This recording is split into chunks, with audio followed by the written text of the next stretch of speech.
तर काय होईल? तुकोबाराय म्हणतात नाही भजलं तर तुमचा अनमोल असा हा देह वायाला जाईल. महाराज देह वायाला जाणं कशाला म्हणतात लक्ष देऊन ऐका. एखाद्या गोष्टीचा उपयोग तिच्या मूलभूत कामासाठी न होणे किंवा त्या गोष्टीचा उपयोगच न होणे म्हणजे ती गोष्ट वायाला जात असते. आता हा माईक आहे, ह्या माईकचं काम काय? बोला, ह्या माईकचं काम काय? माझा आवाज तुमच्यापर्यंत. पण जर का ह्या माईकानं आवाज कमी शिटच जास्त मारल्या तर हा माईक वायाला गेला महाराज. तसा हा नरदेह देवाने कशासाठी दिलाय तर भजनासाठी हा नरदेह देवाने दिलाय. देवे दिला देह भजना गोमटा तो या झाला फाटा बादिकेचा. नरदेह देवाने भजनासाठी दिलाय. काय काय दिलंय देवाने? दोन हात पाय कान, हात पाय कान, मुख बोलाया वचन, डोळे मुख बोलाया वचन, तू जोडा नारायण, नारायण, नाचे जीवपण भवलोका, नाचे जीवपण भवलोका,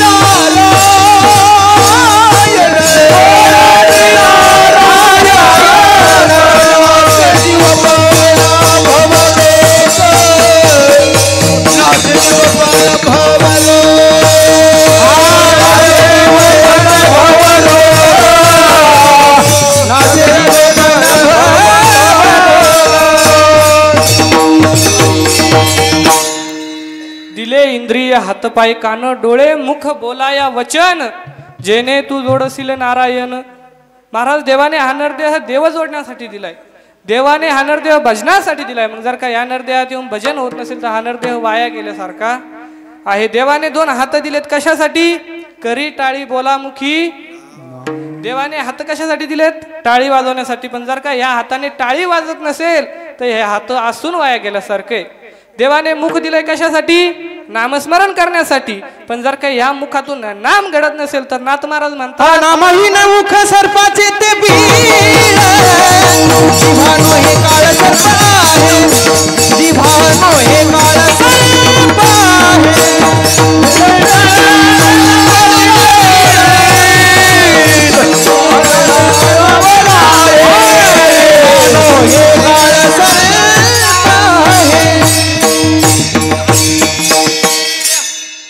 नाथ महाराजांची भाषा जर शिकावकडे बर का. नामा विना मुख सर्पाचे ते बीड.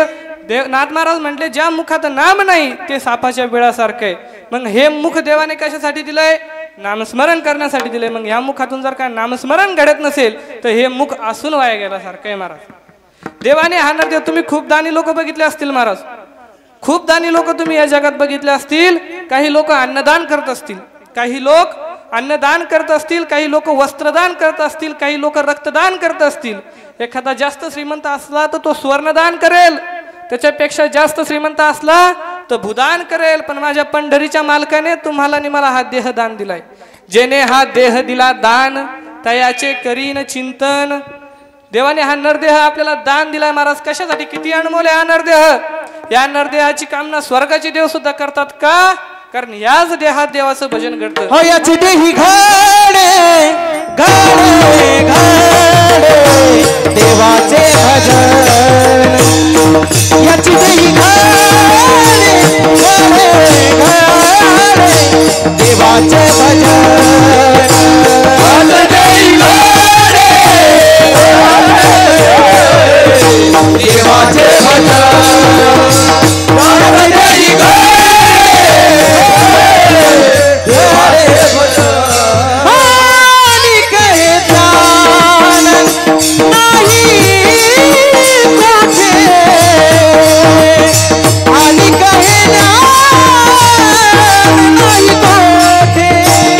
Hare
त्याची देही घडे देवाचे भजन हे नरदेह देवाने त्याच्यासाठीच दिले ना महाराज. देवाचं नामस्मरण करण्यासाठी हा नरदेह आहे. देवाचा नामस्मरण करण्यासाठी हा नरदेह देवाने आपल्याला दिलेला आहे. बरोबर सांगा किती वेळ आहे आपल्याला देवाला द्यायसाठी? किती वेळ? प्रामाणिकपणे बोला, किती वेळ देतो आपण देवाला? सकाळी एकदा देवपूजा झाली की केव्हापर्यंत देवाचं ध्यान येत नाही. दुसऱ्या दिवशी देवपूजेपर्यंत आम्हाला देवाचं ध्यान येतच नाही महाराज. काही काही लोक तर देवपूजा सुद्धा अशी करतात सुमित भाऊ जसं काही उधड घेतले. एक बाबा देवपूजा करायला लागले आणि आजीने सांगितलं चुलीवर दूध ठुलं, दुधाकडे लक्ष द्या, मी धुणं धुवून येते. बाबा देवपूजा करत होते आणि चुलीवर दूध होतं. आता बाबाचं अर्ध ध्यान त्या देवपूजेत आणि अर्ध ध्यान त्या दुधात. आता बाबाला थोडं परमार्थाचं अंग होतं. मग बाबाला माहित होतं देवपूजा करताना उठणं जमत. बोला बोला बोलत चला, मी काय तुम्हाला खाणार नाही ना. बोलत चला. देवपूजा करताना उठणं जमत नाही, बोलणं जमत. बाबाला माहित होतं. मग आता बाबा देवपूजा करायला लागली आणि तिथून एक मांजर आली महाराज. आणि मांजर हळूहळू हळूहळू आज त्या भगुन्याकडे चालली. बाबाला उठणं जमत नव्हतं, बोलणं जमत नव्हतं. मग बाबा तिथंच बसल्या हरी हरी. ती मांजर आता हळूहळू त्या भगुन्याकडे चालली. बाबा हरी हरी. आता मांजर त्या भगुन्यात तोंड घालणार की बाबाने इखून देव फेकून आणला. देव तपिल्यात पडला, दूध चुलीत पडलं महाराज. ही आपली देवपूजा आहे. एक जण देवपूजा करत होता, त्याचा मित्र तिकून आला आणि मग या दोघांच्या गप्पा रंगल्या. ते म्हणे राम भाऊ काय सांगाव तुम्हाला देवपूजा. राम भाऊ काय सांगाव तुम्हाला, भावकीनं फार उघडून लावलं. उघडून भावकीनं फार उघडून लावलं. काही काही गोष्टीत फार डोक्याच्या वर गेल्या. काही काही गोष्टी फार डोक्याच्या वर गेल्या. कधी कधी कटाळून असं वाटतं फाशी घेऊन टाकाव. कधी कधी तानानं इकून धगधग करतं, इकून धगधग करतं. बरं भांडणं करायला जाऊ तर आपल्या मनगटात ताकद नाही, दंडात जोर नाही, म्हणून डोक्याहून पाणी टाक. ही आपली देवपूजा आहे, ही आपली भक्ती आहे महाराज. हे नरदेह देवाने कशासाठी दिलाय? भजनासाठी दिलाय. मग या नरदेहात आल्यानंतर भजनच घडलं पाहिजे. तुकाराम महाराज म्हणतात, म्हणून मी तुम्हाला सांगतो ऐका, तुम्ही विठ्ठलाला भजा सांगतो तुम्हासी भजारे विठ्ठला. लोक म्हणले तुकोबारा तुमचं म्हणणं बरोबर आहे आणि तुमचं म्हणणं आता आम्हाला पटलेलं आहे. आम्ही विठ्ठलाला भजायला तयार आहोत, पण आम्ही सांसारिक माणसं आहोत. बरोबर आहे का नाही? आम्ही सांसारिक माणसं आहोत. एकदा का आमचा संसार पूर्ण झाला, संसाराची बरोबरी झाली की आम्ही देव करायला मोकळे झालो. अशी आषाढीची दिंडी होती महाराज. आषाढीचा 16 जवळ आलता. आमच्या समाधान महाराजांची दिंडी आहे. तुकाराम महाराजांच्या रथामागे 6 नंबर दिंडी आहे बाबा त्यांची. अशीच आषाढी जवळ आली. मग आम्ही एका आजीकडे गेलो. म्हणलं आजी चला नाही यंदा वारीला. आजी म्हणे महाराज मला 3 पोरी. 3 पोरी म्हणल्या. 2 पोरीचं लग्न झालं, एकीचं लग्न राहिलं. आता तिचं लग्न झालं की मी वाऱ्या करायला. बोला मी वाऱ्या करायला.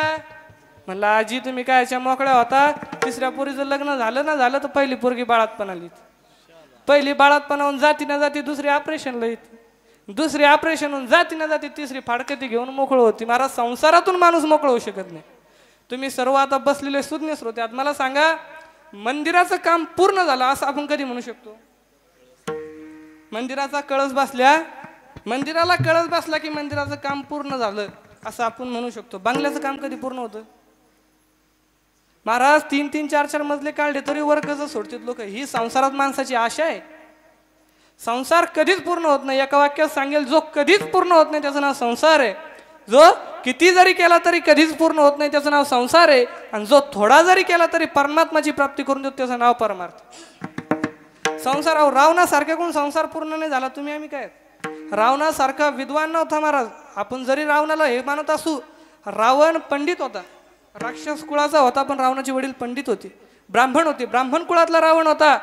बरं रावण ज्ञानी एवढा होता. आपण जे महादेवाचं ऐकतोय ना, जे टाटवी कलचल प्रवाह पावे दस्तले, हे महादेवाचं तांडव स्तोत्र रावणाने लिहिलेलं आहे महाराज. याचा निर्माता रचेता लेखक रावण आहे. बरं रावण शक्तिशाली एवढा होता महाराज. सगळे देव रावणाच्या बंदीशाळेत होते. जे ग्रह बदलले की तुमचं माझं जीवन विस्कळीत होतं, त्या ग्रहावर चढून रावण सिंहासनावर बसायचा. एवढा रावण शक्तिशाली होता. बरं रावणाचा संसार लहान होता का? किती बायका होत्या रावणाला? बोला किती? 80,000 बायका होत्या महाराज रावणाला. जर का रावण आता विधानसभेत उभा राहिला असता तर घरच्या मतावर आमदार झाला असता. एवढा रावणाचा प्रपंच मोठा होता. बरं रावण श्रीमंत कमी होता का? लंका सोन्याची होती ना. सोनं कमवायच्या नादात 2च नावं मोठी आहेत महाराज. एक म्हणजे रावणाचं आणि दुसरं देवाचं. किती होतं रावणाकडं? लंका सोन्याची होती. किती होतं देवाकडं? द्वारका सोन्याची होती महाराज. इतका श्रीमंत रावण. एवढा श्रीमंत शक्तिशाली, एवढा मोठा परिवार, एवढा ज्ञानी, एवढा पराक्रमी रावण मेला, पण त्याच्या संसारातल्या काही अटी होत्या महाराज, त्याची संसारातली काही इच्छा होत्या. रावणाची संसारातली पहिली इच्छा होती स्वर्गाला जायसाठी शिडी बनवायची. रावणाची दुसरी इच्छा होती पाणी, समुद्राचं पाणी गोड करायचं. आणि रावणाची तिसरी इच्छा होती सोन्याला सुगंध आणायचा. एवढा श्रीमंत रावण मेला, पण ना स्वर्गाला जायला शिडी आहे ना समुद्राचं पाणी गोड आहे. आणि 8 दिवस झाले मी त्या सोनार गल्लीत चक्कर मारतो, अजून मला वास आला नाही. संसार किती जरी केला तरी अपूर्ण आहे, तो पूर्ण होऊ शकत. मग तुकाराम महाराज म्हणले, जर का तुम्ही संसार पूर्ण करायच्या भानगडीत पडाल तर एक दिवस असा येईल तुम्हाला भवसिंधूच्या पुरात वाहून जावं लागेल. महाराज, भवसिंधूचा पूर म्हणजे काय? परत परत जन्माला येणे आणि परत परत मरणे म्हणजे भवसिंधूचा. किती वेळा जन्म यावे नित्य व्हावे फजित, पुनरपी जननम पुनरपी मरणम पुनरपी जननी जठरे शयनम. महाराजांनी सांगितलं परत परत जन्माला येणं परत परत मरणे म्हणजे भवसिंधूचा पूर. आणि जर का तुम्ही विठ्ठलाला नाही बसलं तर तुम्हाला ह्या भवसिंधूच्या पुरात वाहून जावं लागेल. तुकोबर आहे, तुमचं म्हणणं बरोबर आहे. आम्ही देवाला भाजायला तयार आहोत, पण आता विठ्ठलाला भाजायला लागतं तरी काय? देवाला भाजायला काय लागतं? तुकोबर आहे म्हटलं, देवाला भाजायला काहीच लागत नाही, फक्त भाव असावा. कशाला? कांद्याला लागतो भाव, अंतकरणात भाव असायला लागतो. महाराज म्हणतात, जिसकी रहे भावना जैसी प्रभू मूरत देख दिन तैसी, भाव बळे आकळे एरवी ना कळे करतळे आवडे तैसा हरी. महाराज, एवढा प्रभू भावे जेने संपुष्टी राहावे. मनात भाव असला की देव आपलासा होतो. महाराज, मग तुकोबर आहे म्हटले, काहीच लागत नाही, फक्त भाव असावा लागतो. आणि मी हे जे काय सांगतो हे खोटं वाटू देऊ नका. मी माझ्या पंढरीश पांडुरंग परमात्म्याची आण शपथ घेऊन सांगतो. तुका म्हणे आण विठोबाची तुझी आण, तुझी आण वाहेन गा देवराया, बहु आवडसी जीवापासून या यावी ना असता अनेक पैसा धन वाहतसे आण विठोबाची. आणि जर का याच्यापेक्षा काही वेगळं कराल करिता बरोबरी दुरावसे दुरी भवाची ये पुरी वाहवसे असा असावं. अधिकाराशिवाय माणसाने बोलू नये. महाराज, ज्याच्या गळ्यात माळ नाही त्यानं भाजण्याच्या चुका काढाव का? तुला घरी बायकोच्या आधी आहे ना, तू आमच्या वजन काय टाकतो बाबा? ज्यानं त्यानं आपलं टेस्टर घरीच लावून पाहायचं, लाल लाईट लागतो का पिवळा लागतो का फेसच उडतो. अधिकाराशिवाय माणसाने बोलणे. आता माझ्यासारखा सर्वसामान्य माणूस उद्या देळगाव राजात आला आणि म्हणाला आज देळगाव बंद ठेवा, ऐकेल का कोणी माझं? माता मावल्यांनो, बोला, बोलत चला. बोलण्यावर काही जीएसटी का तुमच्याकडं? मोकळा राहा, फेस राहा, आम्ही काय तुमचा अपमान करणार नाही. मला घरी जायचंय अजून. बोलत चला. तुमचा हप्ता नाही आला का लाडक्या बहिणीचा अजून? यांची गपलत अशी झाली सुमित भाऊ. खूप दिवसापूर्वी महाराष्ट्र शासनाने बाबा एक योजना काढली. ती योजना अशी होती की 75 वर्षापुढील स्त्री पुरुषांना लालपरी म्हणजे एसटीचा प्रवास फुकट.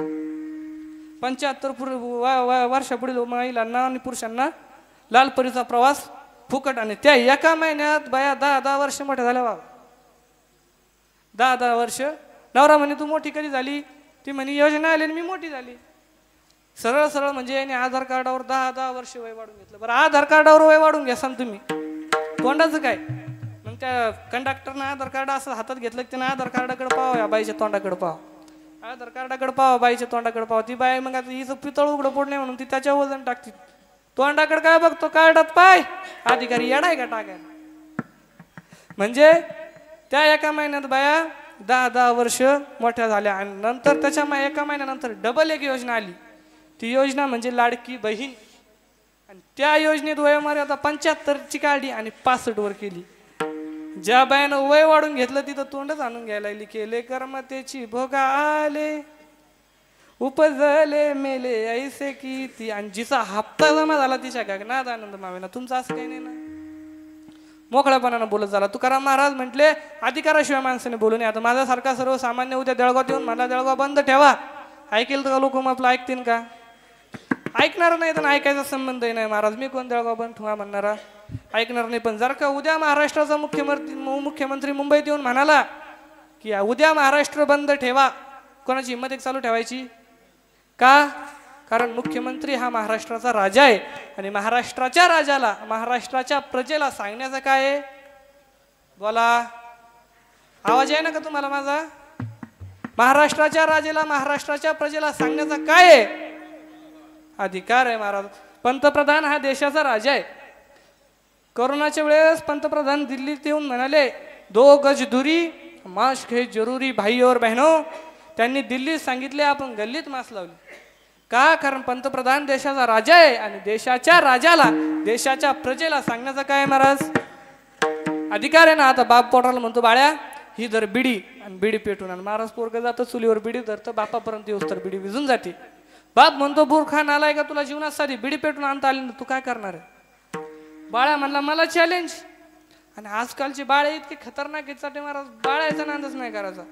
एकाला गुरुजीनं शाळेत दिशा शिकवल्या म्हणे, पूर्व पश्चिम उत्तर दक्षिण. त्याला विचारलं सांग तुझ्या पुढं पूर्व आहे, डावीकडे उत्तर आहे, उजवीकडे दक्षिण आहे, तर तुझ्या मागं काय. महाराज त्यानं मुकाट्यानं दोन्ही हात अशी मागं घेतले आणि ते म्हणे गुरुजी मी आपल्या मम्मीला म्हणलो होतो तू काही कर, गुरुजी शान आहे ते बराबर ओळखते, मी फाटकी पॅन्ट घालून आलो. गुरुजी म्हणे अरे तुला विचारलं काय, तू सांगतो काय, याला बेल लावतो पळसाला फुल लावतो. महाराज काय सांगतील आणि काय उत्तर देतील सांगता येत नाही. एका जणाला विचारलं म्हणे सांग दिवाळीत रांगोळी भोवती पांत्या का ठेवतात, ते म्हणे गुरुजी रांगोळीला थंडी वाजन ना. एका जणांची महाराज एक शाळा जळत होती आणि एक विद्यार्थी असं बाजूला उभारून हसत होता. गुरुजी त्याच्याकडे आले म्हणे काय झालं रे, शाळा जळा लागली तू हसू राहिला. म्हणे गुरुजी शाळा अशी जळू राहिली की तुम्हाला 2 महिने तरी सुट्टी द्यावं लागेल. खुश झाला महाराज तो, पण मग शाळा 2 महिने काही सुट्टी भरलीच नाही. 1च महिना सुट्टी भरली, नंतर शाळा भरली. गुरुजी डोक्यातच बसलो होतो पोरग. गुरुजी शाळा उघडल्या त्याला म्हणे बाळ्या उठ उभा राहा आणि सांग घटना आणि दुर्घटनेतला फरक काय. तो म्हणे गुरुजी त्या दिवशी आपली शाळा जळली ती घटना होती आणि त्याच्यातून तुम्ही वाचली ही दुर्घटना आहे. एवढे बाळे चॅप्टर आहेत महाराज. एक जण कीर्तनात बडबड करायला लागले, त्याला म्हणलं अरे बोलू नको, ते मलाच म्हणे तूच बोलू नको. त्याला म्हणलं अरे मला बोलायला तर गावावाल्यानं बोलवलंय. ते म्हणे एवढा हुशार आहे तू. म्हणलं हा. म्हणे सांग मग अशी कोणती गोष्ट जी वाढल्यावर कमी होती. मग इथं बुद्धीच बंद पडली. म्हणलं वाढल्यावर कमी होतं असं काय, वायर वाढा ताणतं, दावा वाढा ताणतं, रबल वाढा ताणतं, वाढल्यावर कमी होतं असं काय. तू म्हणे तुला एवढं माहित नाही. म्हणलं नाही, मग काय आलं कीर्तन करतो. म्हणलं बाबा तूच सांगते. म्हणे किती सोपं आहे, बिडी. त्याचा बाप ओढत असतो आणि ते पाहत असतो. बिडी पेनाराला खतरनाक असतात महाराज. पूर्वी गावात नाटकं बसायची पोरं. नाटकं बसवले की त्या नाटकात जे स्त्री पात्र असायचं ते सुद्धा पोरच करायचे. एका पोराने ठरवलं तर आपल्याला नाटकच बसवायचं. नाटक बसवलं महाराज त्यानं द्रौपदी वस्त्र हरणाचं. पण द्रौपदी वस्त्र हरणाचं ते नाटक बसवलं, पण त्याला द्रौपदीचं ते कॅरेक्टर निभावायसाठी पोरगच भेटे ना. आता द्रौपदीचं कॅरेक्टर म्हणल्यावर पोरग बिन तसं लागेल ना, गोर शरीरयष्टी तशी लागेल ना. इकून तिकून महाराज त्याने एक पोरग धुंडून आणलं, पण ते पोरग म्हणे मी करतो म्हणे काय अडचण नाही, पण मला बिड्या प्यायचा ना दे म्हणे. मी काय बिना बिडीचा राहू शकत. पोरं म्हणे तू बिडी पी गांजा पी पण नाटक कर. पडद्याच्या आत काय करायचं कर, पडदा उघडा की बंद करायचं. तो म्हणे ठीक आहे काय हरकत नाही. महाराज जत्रा भरली, पडदा टाकला, द्रौपदी आतमध्ये बिडी वाढायला लागली. महाराज त्यानं पडदा उघडाला असा गडी ठेवला होता तो पंग झालेला. त्याला सुधच नाही कधी पडदा उघडावून काही. द्रौपदीने इकडं आत धुपन वळढण त्यानं पडदा उघडला. पब्लिकच पब्लिक. आता त्या द्रौपदीच्या तोंडात धुपन आलं. त्याला वाटलं धुपन सोडवतो. लोक म्हणते ना द्रौपदीच्या तोंडात धुपन कुठून आलं. महाराज मग त्यानं तोंड जाळून धरलं. तो कृष्णा नाटकातला कृष्ण तर उड्याच मारत, द्रौपदी बोल द्रौपदी बोल. द्रौपदी म्हणे कृष्णा मी जर का बोलले ना तर लोक तुला हाणते ना मला हाणतेन रे. कवर दाबणार होता महाराज. तो दम धरला आणि त्याला धुपन सोडून बंद स्टेजवर. धुपनच धुपन. लोक म्हणले बा द्रौपदीच्या तोंडातून धुपन कसं काय निघालं. कृष्ण जरा चॅप्टर होता. तो म्हणे द्रौपदी मला माहिती आहे तुझ्या तोंडातून धुपन कोण निघतंय.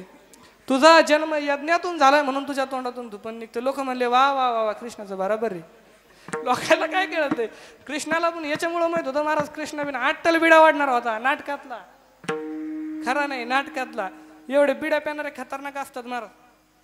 म्हणून त्या बाळाला सांगितलं म्हणे बाळ्या बिडी पेटून आण. बापापर्यंत येऊस तर बिडी विजून गेले. महाराज बाप म्हणला मूर्खान आलाय का, बिडी पेटून आणता आली नाही, काय करणार तू जीवनात. मग नंतर त्यानं बिडी पेटून आणली. महाराज बापापर्यंत येऊस तर बिडीच विजू दिली नाही. तिकूनच झटके आणत आलं.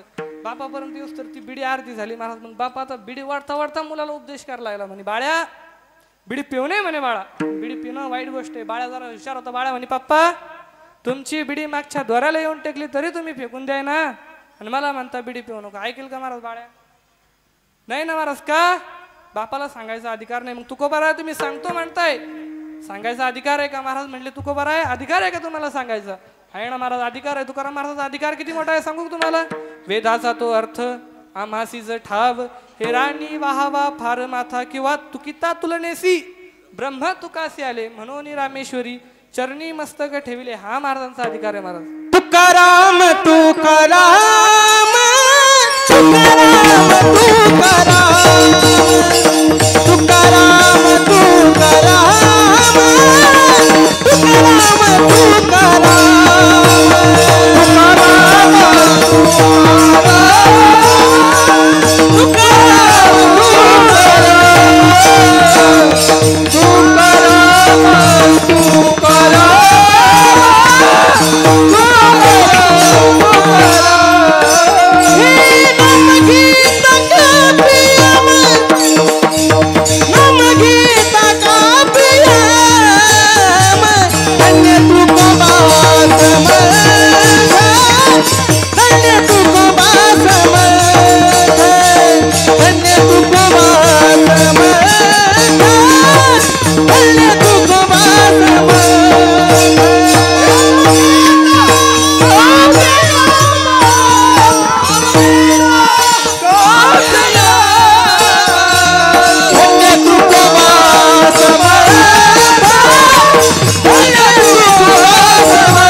नाम घेता कापे यम हा महाराजांचा अधिकार आहे.